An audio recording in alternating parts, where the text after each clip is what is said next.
Assalamualaikum warahmatullahi wabarakatuh. Kita kembali belajar OSN Fisika pada chapter 23. Kita melanjutkan pembahasan soal-soal usaha dan energi. Semoga kita selalu diberikan nikmat kesehatan, juga keluarga kita, sehingga kita dapat melakukan kegiatan sehari-hari seperti biasanya. Semoga paparan video ini dapat membantu dan mempermudah belajar mandiri OSN Fisika pada usaha dan energi.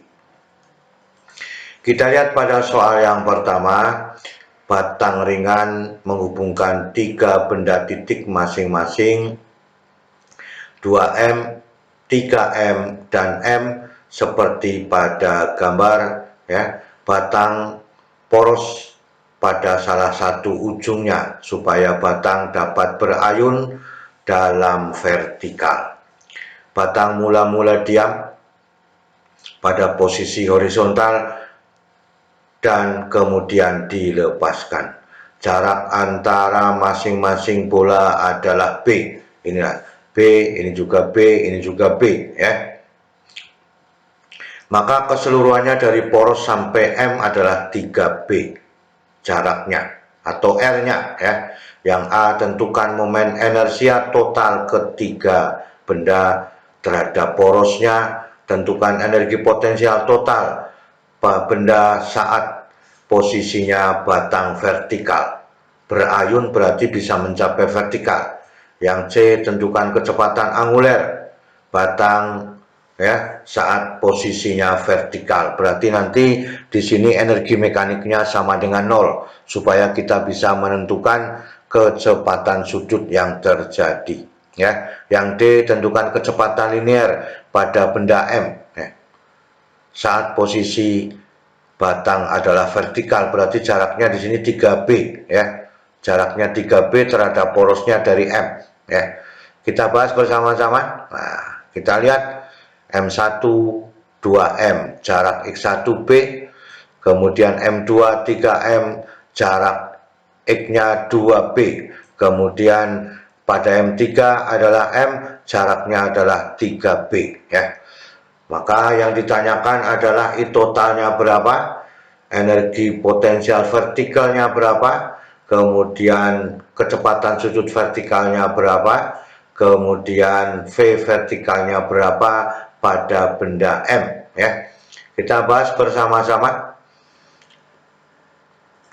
Kita lihat pada yang A, pada momen inersia totalnya. Maka keseluruhan dari ketiga benda itu memiliki persamaan bahwa I sama dengan sigma MI dikalikan dengan LI. Maka menjadi I sama dengan M1X1 kuadrat ditambah M2X2 kuadrat ditambah M3X3 kuadrat. Ini X3 kuadrat ya. Sehingga ya 2M dikalikan B kuadrat ditambah 3M dikalikan 2B kuadrat ditambah M dikalikan 3B kuadrat, maka 2MB kuadrat ya. Kemudian itu ini 4 dikalikan 3, 12MB kuadrat.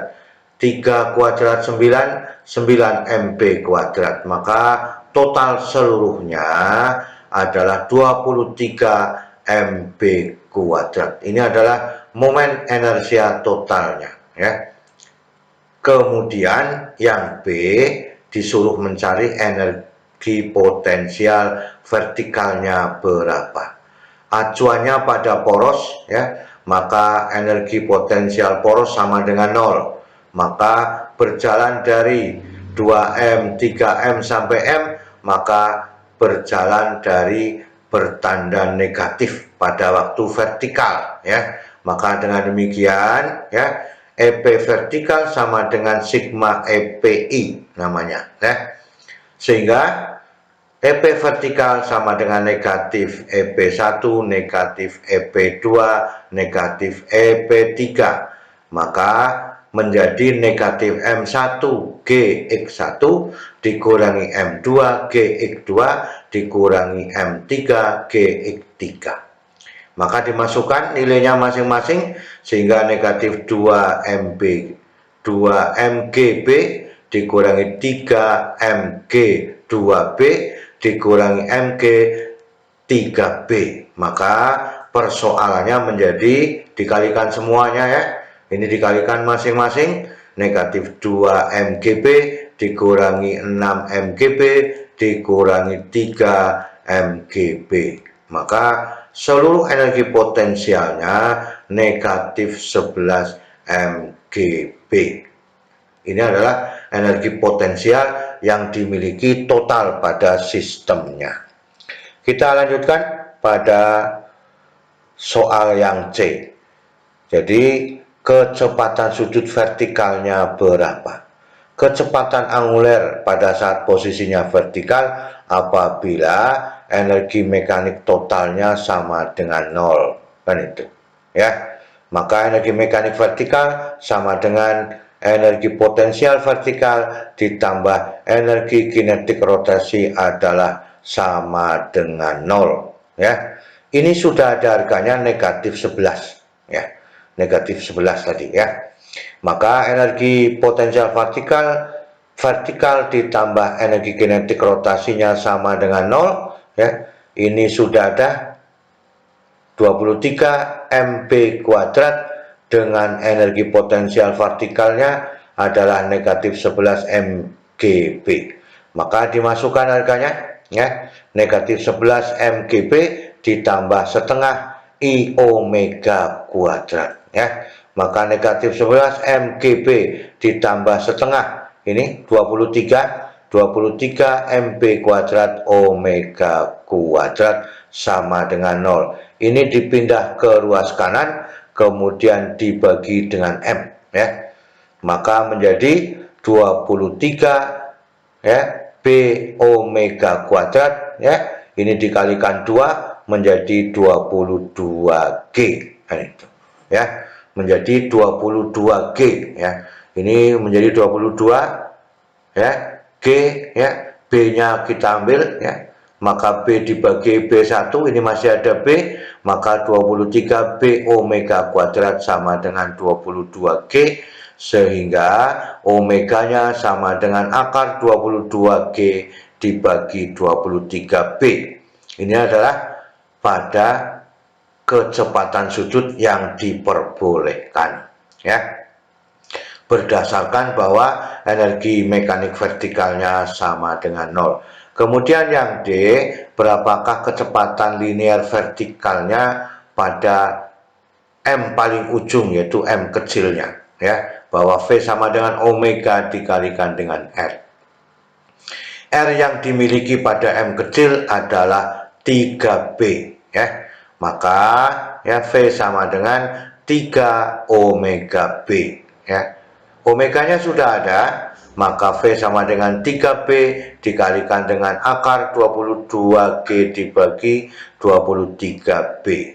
Maka B-nya dimasukkan ke dalam akar B kuadrat dibagi B, masih ada B, sehingga V sama dengan 3 dikalikan akar 22BG dibagi dengan 23. Inilah yang diperbolehkan kecepatan sudut pada paling ujung untuk massa M-nya ya. Itu yang diinginkan pada soal D ya. Maka soal nomor 1 selesai. Kita lanjutkan pada soal nomor 2 ya. Sebuah cincin bermassa M dihubungkan dengan 2 kawat lingkaran tipis bermassa M ya. Ini M kecil, ini adalah M besar pada cincin. Cincin dari keadaan diam ya, mulai meluncur turun dari titik A. Jadi titik A memiliki kecepatan awal sama dengan 0 ya. Besar sudut ya A0 A01 ya dengan A02 adalah theta ya. Ini theta, di sini juga theta ya, terhadap titik pusat pada R pada masing-masing. 2 kawat lingkaran terpisah di atas permukaan horizontal kasar. Asumsikan gesekan antara cincin dan lingkaran kawat ya.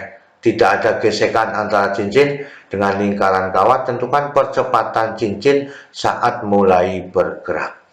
Kita bahas bersama-sama ya. A-nya sama dengan berapa pada cincinnya. Jadi ada kecepatan vertikal disebut dengan U, ada kecepatan mendatar disebut dengan V. Maka kecepatan arah sumbu X adalah V, kecepatan arah sumbu Y adalah U. Sehingga untuk theta yang sangat kecil, maka tangen theta itu sama dengan U dibagi dengan V. Ini untuk mempermudah keadaan ya, mempermudah pekerjaan. Kalau tetanya sangat kecil ini ya, maka sama saja U dibagi dengan V. Maka U sama dengan V tangen theta ya. Sehingga cincin bergerak turun dari titik A pada jarak delta X. Karena apa? Tetanya sangat kecil selama waktu delta T. Berlaku setelah sistem mulai bergerak dan cincin memiliki kecepatan V ke bawah. Paham ya maksudnya ya? Ini kemudian dilepaskan karena sudutnya sangat kecil, maka cincin akan bergerak sebesar delta X di sini ya. Delta X dengan waktu sebesar delta T, maka V awalnya cincin adalah 0 dari titik A. Kan itu. Kita lanjutkan. Maka persamaan GLBB pada cincin itu V kuadrat sama dengan V0 kuadrat ditambah 2AX. Karena mula-mula 0, maka V kuadrat sama dengan 2A delta X. Sehingga percepatan yang diperoleh V kuadrat dibagi 2 delta X. Ini sebagai dasar nanti kita ingin menentukan berdasarkan hukum kekekalan energinya.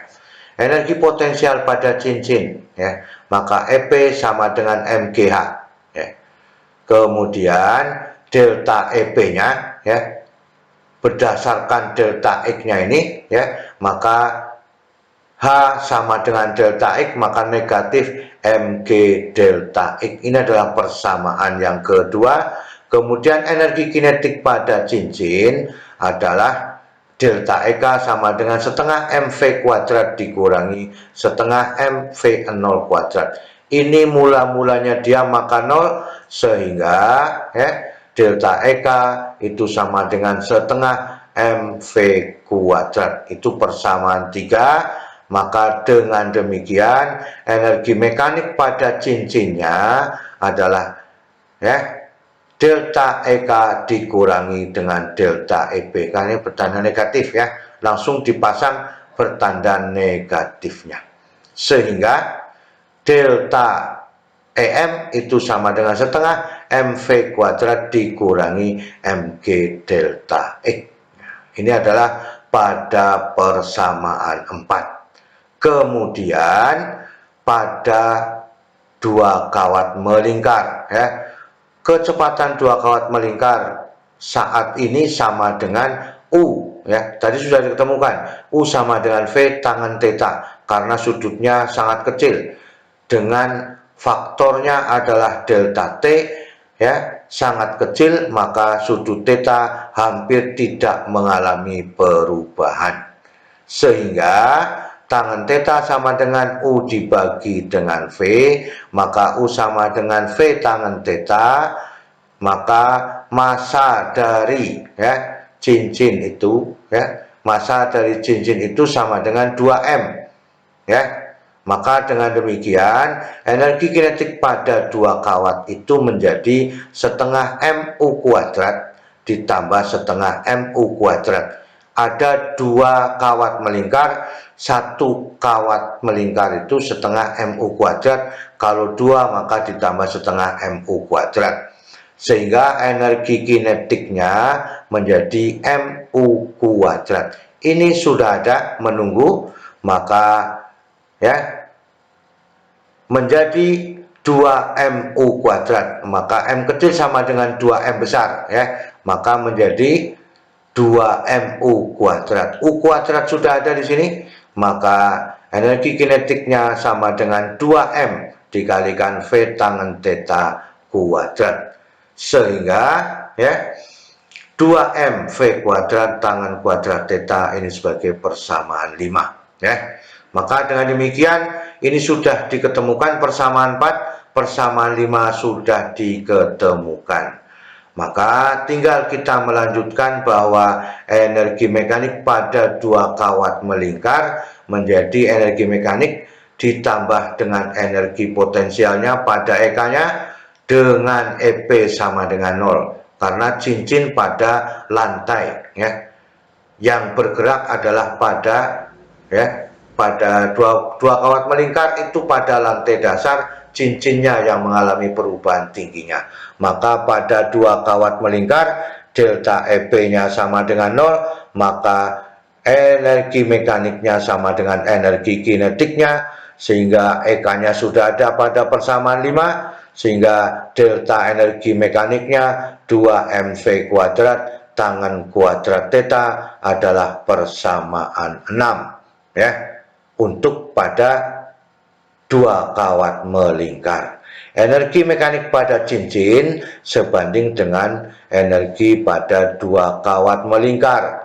Maka ini adalah pada cincinnya, ini pada dua kawatnya.